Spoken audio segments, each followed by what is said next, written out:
to Loopy Mabel's Closet. Today's video is what I've been making this last 10 days or so. I've made some trousers. I have drafted a new blouse, done a little bit of slow embroidery too, and I've got a little bit of a mini fabric haul as well, so please stay tuned.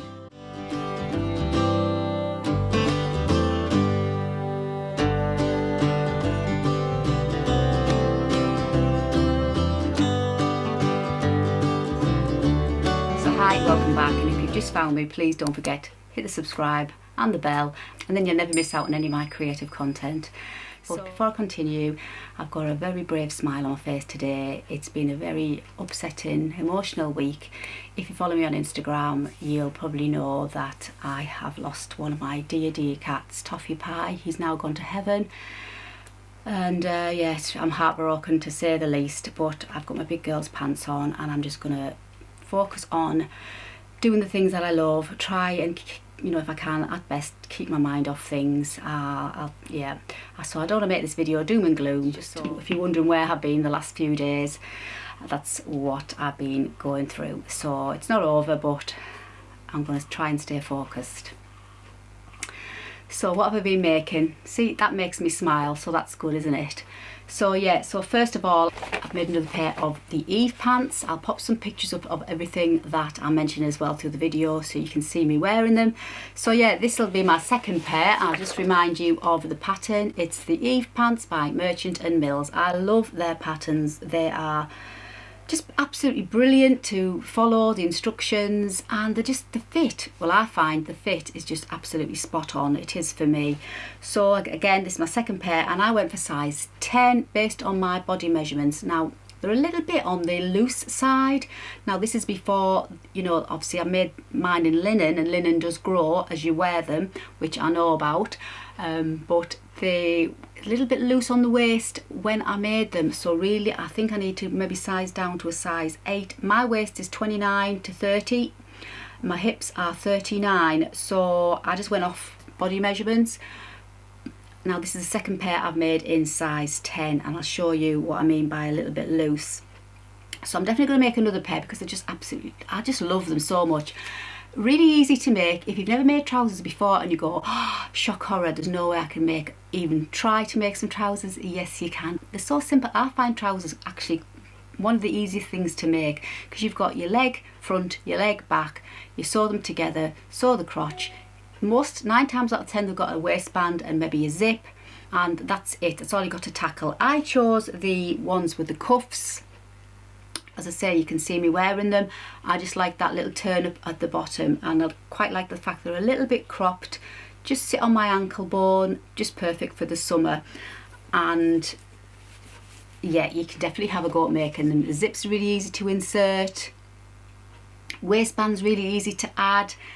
You know, there's nothing really all that technical, and at some point in time you're going to have to tackle trousers. So if you want to try your hand at maybe tackling some trousers with a zip, with a buttonhole, with a waistband, you're feeling confident to have a go, highly recommend this pattern. So I made my first pair, which I'm wearing, and I made mine last year. Both pairs I've made in like a linen blend, and I got these fabrics from Stoff and Still. Beautiful fabric. They've got so many different shades on their site, and really good value for money, and you get a pair of trousers out of 1.5 meters, so that's good. So these are the cream, stand up, you can just see them, cream ones, and I'm just going to show you how much room I've got, or if I show you at the front it might be easier. Quite a bit spare. Now I don't mind a little bit, but I think I probably could have done with going down a size, so I'm going to make them again in a size 8, and obviously I'll keep you posted how they fit. Because I've made mine in linen, and I know linen grows because it's organic and creases, and I absolutely love it, love how it looks, so relaxed but smart as well. I know they're going to grow, and I knew they'd be a little bit slack, but I'm going to try that next size down and just to see how I feel with them. But yeah, I did the turn-ups and just great. So the turn-ups, here's the blue pair. Now this is the fabric that I had earmarked to do another Raglan blouse by the Friday Pattern Company, but I wanted to make another pair of Eve pants, and these were just there on my pile, and I just thought, you know what, these are going to go to be made into these instead. And there you can see the turn-ups. Super simple. So you just literally, try and show you, you do your overlock the edge and turn it up. So turn it up, I think it's 5 centimeters or so, and then you just literally turn it back on itself, and then I just stitched down the seams just to keep the turn-ups from rolling down, I suppose. And I've worn these ones, so they're a little bit creasy. You can see how big the waistband's kind of gone. And then you've got the fly zip. I wish they'd make zips not as bulky there, because you know, it makes a little bit of bulk on the zip pull. But anyway, you can't really see, you can't really tell when I'm wearing them. And then I just had a little wooden button, and it's quite a nice narrow waistband. Oh, and gorgeous little patch pockets at the back, super simple to put on. And you've got really flattering darts. You've got 2 darts at the back, and then you've got 2 darts at the front. So I would definitely say give these a try if you fancy having a go at some nice, stylish, relaxed looking pants. And you don't have to do the turn up, you can do this. There's 2 options. You can do the options without a turn up, so you've got that to choose from. But don't be frightened of the fact that there's turn ups, because literally that's all you do. You do your hem, sew your hem, and then turn it back on itself, and then stitch it down. That's all there is to the turn up, so nothing, you know, nothing tacks in there. So they're the Eve pants, and I absolutely love them. And I'll keep you posted when I try the size 8, see how that goes on me. And then I have been drafting a top, which I'm wearing now. This is version 3. I've got version 1 and version 2. I'll go through them with you. So I'll show you my design. I just fancied doing, I've got blouses in my wardrobe, but I just wanted a blouse that was fairly plain without any frills and flounces and ruffles. I know, difficult for me, because when I'm self-drafting, I just want to add everything.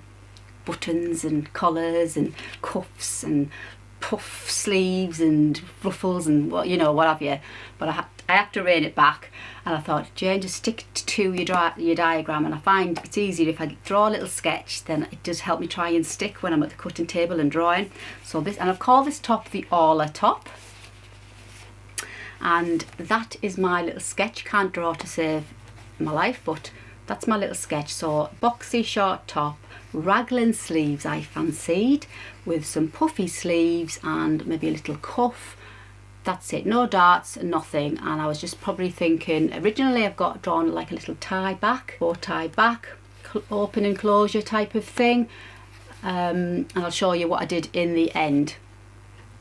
So that was my design, so I tried to stick to it. Now, I've never done Raglan before. I just thought, well, if I can do a normal sleeve where, you know, normal sleeve, then I'm sure I can do a Raglan sleeve. So I got my dressmaking books out, did a bit of studying. I thought, right, yeah, you can do it, easy peasy. And it was fairly easy peasy. It just took me a while to fathom it out. Now, I went through a full roll of sellotape doing it, because I just thought I've totally got it wrong. Sellotape everywhere, patches everywhere. And when I got to this point, I think this is the front, yeah, this is the front piece, and I did the Raglan. You can choose where when you're drafting and you're doing Raglan, you can choose where you want your Raglan to start. Well, I just picked a point on the original bodice, and that's where mine ended up. And when I was looking at it, I thought, well, that doesn't look very Raglan. And at this point, I was about to just throw it all in the bin and go back to just drafting a normal type of sleeve. But I thought, no, don't give up. So put this to one side, and then I did the back, drafted the back, and I just drafted the back with a little bit of an opening. That was it. No, but I was going to do buttons at the back, and I thought, no, do something different, because the last few you've done either a zip or buttons at the back. I thought, do something different, so I thought I'll just do like a little keyhole type of opening. So there's the back, there's the front, And when I was looking at the raglan bit, I just thought that doesn't look quite right. But anyway, I kept going, and then, do you know what, I feel so much better chatting in this vlog. I didn't think I was going to be able to smile and concentrate, but you know, I feel it's doing me good. It's really doing me good. It's taking my mind off toffee. So that's good, isn't it? So onto the sleeve, and when I did the sleeve I thought, nah, this is going to look ridiculous. It's not going to look anything like a raglan. It's probably not even going to fit together. It just didn't look right. And I did my sleeve, and then I added more, obviously more paper, and I did the slash and spread method to make it nice and wide to give me that puffy sleeve type of look. And then I just created a cuff and then a facing. Now there's my facing, cut on the folds, which obviously cut on the folds. It's one piece, and I was going through like patterns that I've got, you know, from pattern companies, and I was thinking, why are all their facings in two pieces, like a back facing and then the front facing cut on the fold, and then you sew them together at the shoulder seam? And I was thinking, what's the point of that if I can just draft one that goes all the way around? So I just drafted one that goes all the way around, so you cut it on the fold and you just have one piece of facing. So if there's a reason why they have a front and a back and you have to stitch them together, and you know the reason why, let me know. But I just couldn't fathom out. I could see, yes, front and the back, sew them together, but I just thought, do you have to have a front and a back? Can you not just have one piece, cut on the fold and have done? So that's what I've done. So that was the pattern. I had no hope at all that this is going to go together. I just thought, no, it's just going to go pear-shaped. It's going to look a right mess. So I thought, well, I'll do a toile, definitely do a toile. And I wanted to go and use my calico like I did for that Felicity dress. So I was going to just use some calico. I've got a great big roll of it in the cupboard behind there. But our Primrose was fast asleep in a bed, and I didn't have the heart to shift it, to open the cupboard to get it all out. So I just grabbed some pink fabric that I've had for ever and a day, and I thought, I've had it so long, it doesn't really matter if it doesn't work. So I grabbed this fabric, and it's kind of like a gingham, but not quite, almost. It's got like a little bit of a check type of thing going on. So I thought, right, this will do, and if it doesn't work, it doesn't work, and I can cut it up and make some coasters or make some bunting or something like that. And it went together. This is draft one. It went together in perfection. Everything went together. I swear, I didn't get my seam ripper out once. Now, bear in mind, this is a draft. I just literally drafted it, thought it was going to go pear-shaped, and it went perfect. It was like made to perfection. I couldn't believe how the raglan just fit in the sleeve, and the facing just went in like a dream. I just did like a little bit of an opening, and I made I stitched you know, like a button loop by hand. I won't be doing that again because I'm not very good at doing that, but anyway, I did that and put a button on and put the cuffs on, gathered the sleeves, and hey presto, I was like totally gobsmacked. I hate that expression, but I was totally gobsmacked. I thought, this can't be right. This cannot have gone together this easy, and it did. I was absolutely chuffed to bits. So this is now no longer a toile. This is my, well, a wearable toile. Now the only thing I did on this one, which I've amended since, I've added an extra 5 centimeters to the length. It was a little bit on the short sides, and I wanted the option to be able to tuck it into trousers, skirt or jeans if I wanted to, as well as being able to wear it over the top. And it did tuck in, but it wouldn't stay tucked in. So I thought, add another 5 centimeters. So that's draft one. Oh, and I also top stitched the facing down. So I did like a top stitching around the neck, and I did a hand stitched button loop, which is, it's okay, but it's all twisty. It's not the neatest, and I don't think I'll be doing that again. Bit of a faff for me, fasten the button. But yeah, so that's draft 1. So then I went on to do draft 2. Now I need more white blouses in my wardrobe, and I thought I'm going to make it in white. So this is, I think it's called Martha, this fabric, which I bought from Felicity Fabrics last year. It's like a broderie anglaise. And I thought, right, well, I'm going to make this in the white because I know it's going to work absolutely beautifully. Had no worries cutting into this gorgeous fabric, and obviously it's a little bit longer by 5 centimetres. You can see just that extra length to tuck in, so nothing major.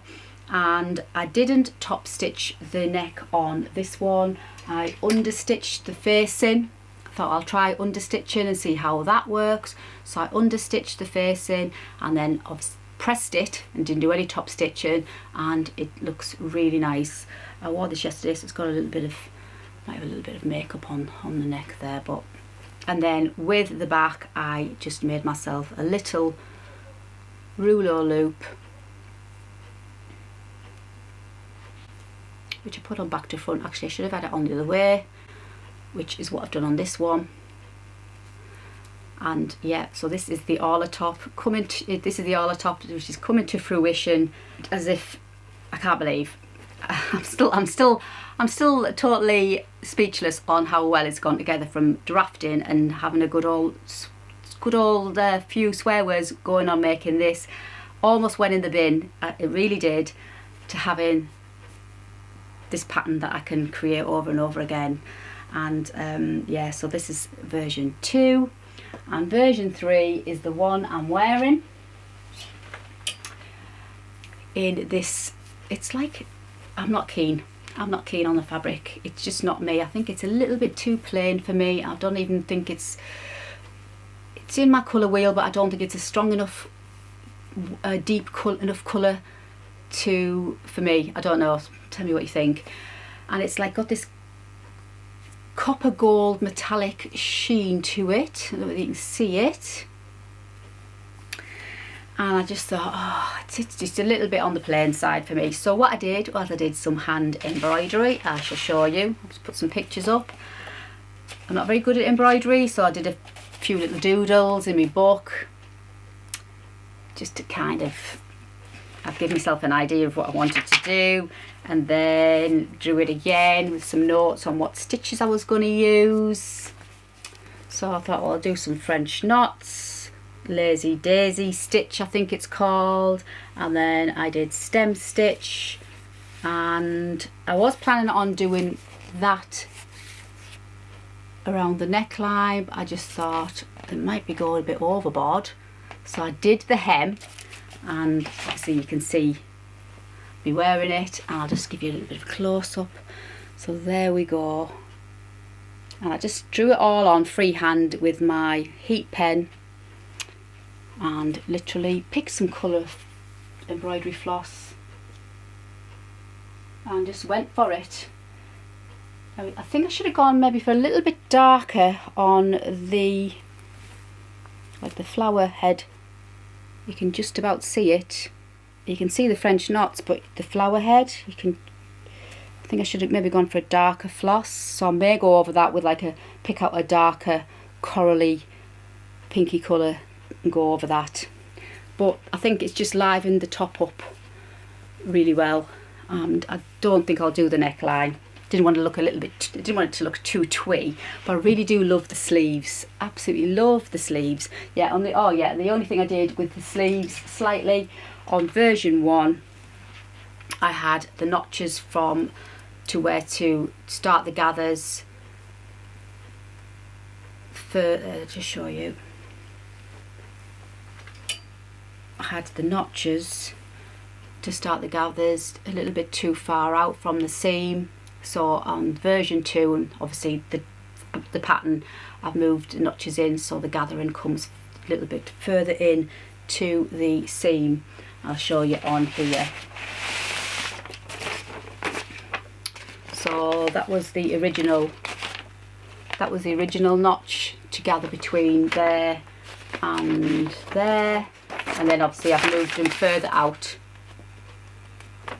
so the gather goes almost to the seam but not quite round to it. And yeah, so really pleased. So this is my Orla top version 1, 2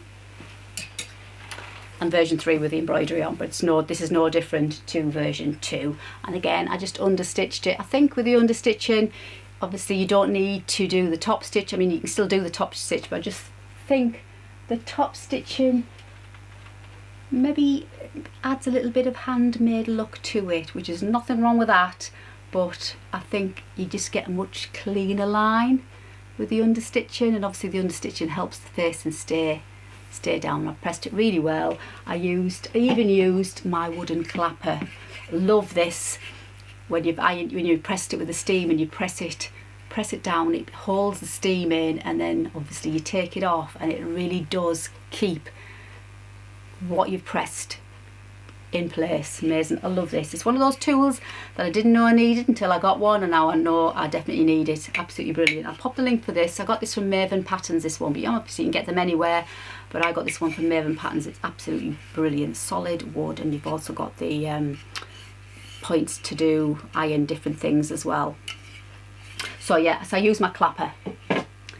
So yeah, so tell me what you think. Do you think I should have gone around the neckline? Maybe that's what I was going to do, maybe add that. I'm just going to add it there, but then will it make it look a little bit too twee? I'm not sure. Let me know what you think. So yeah, so that's what I've been doing, and that stitching, I started it yesterday. I was feeling a little bit sad, and I thought I need to do something that's not therapeutic, but something that was like, I just need to do something quiet, and yeah, I just wanted to do some like quiet, slow stitching. I don't know, I just felt as if I needed to do that.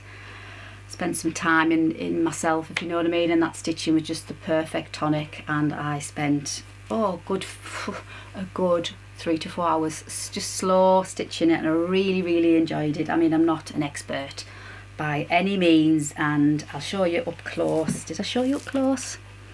So there you go. So I did stem stitch, like a lazy daisy chain stitch, I think it is, for the leaves, and then French knots, back stitch for like the flower. I might go over that with a darker thread, and yeah. And as I say, it took me 3 to 4 hours. So I just hand drew it on.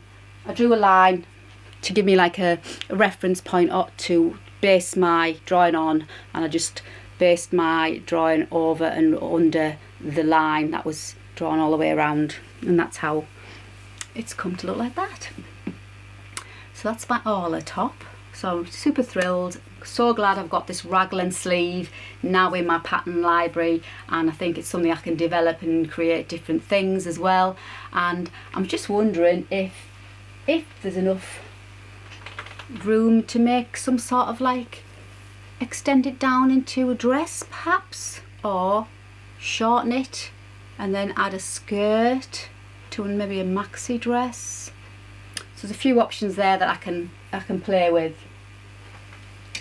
And last of all, I've just had a lovely delivery from the rag shop again. I haven't even opened it, so I'll open it now. Can't even remember what it is.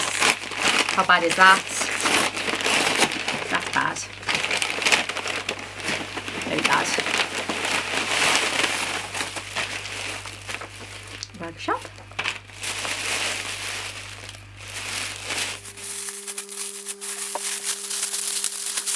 I remember now, I'm into blue at the moment, and I just thought daisies, floral, you know me, so I have no idea what I'm going to make with it, but I think I might make summer dress, like a t-shirt dress, possibly.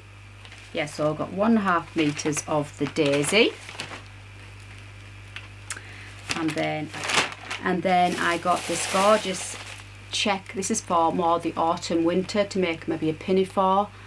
Got, again, the blue check in this gorgeous linen blend, viscose linen blend. Then I got 2 meters of this linen and cotton check, and then I got 2 meters of this viscose crepe. It is a viscose crepe, which is delicious. How gorgeous is that? Now it's on a black background, which I'm not a great lover of black, because there's a lot of the floral going on. I thought that will be okay, and I just love my colours. So you've got the blush pink, you've got the brownie terracottas, you've got the ochre mustard gold colour, you've got the gorgeous greens. It's just gorgeous.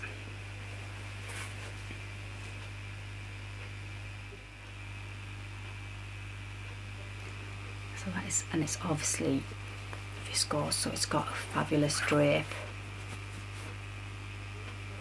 So a dress, a lovely summer dress, because I don't have many dresses. I think I prefer a dress to a skirt. I think, I'm not sure. I am a trouser girl, a jean girl, as you know. Just love trousers, and that's what I tend to go for, but I do like dresses, and I just don't have many in my wardrobe, so I thought, right, we need to address that. I didn't have many white blouses, so there we go, I've got my white blouse, and I probably could do with maybe another white blouse, and I haven't got many dresses, so that's going to be a dress. And if I've got enough, that's going to be like a t-shirt type of dress, you know, like a t-shirt top and maybe just a gathered type of skirt. So that's what they're for. And this, obviously, like I said, is going to be an autumn winter project. So that's my little mini fabric haul. So that's it for today's video. Hope you've enjoyed it. Thumbs up if you did. Hopefully normal service will resume now. I feel so much better that I've actually sat here filming this vlog to you all. I just feel as if I'm in a room full of lovely company, and it's definitely helping me to get through this sad time. So yeah, I'm glad I've done it. So yeah, so hopefully I shall see you on my next video with lots more sewing, and goodness knows what else I'm going to be drafting. But I've got so many ideas in my book, so many different ideas, it's unreal. So we shall see what comes out of there next. But thanks for joining me today. Please take care, and as always, happy sewing.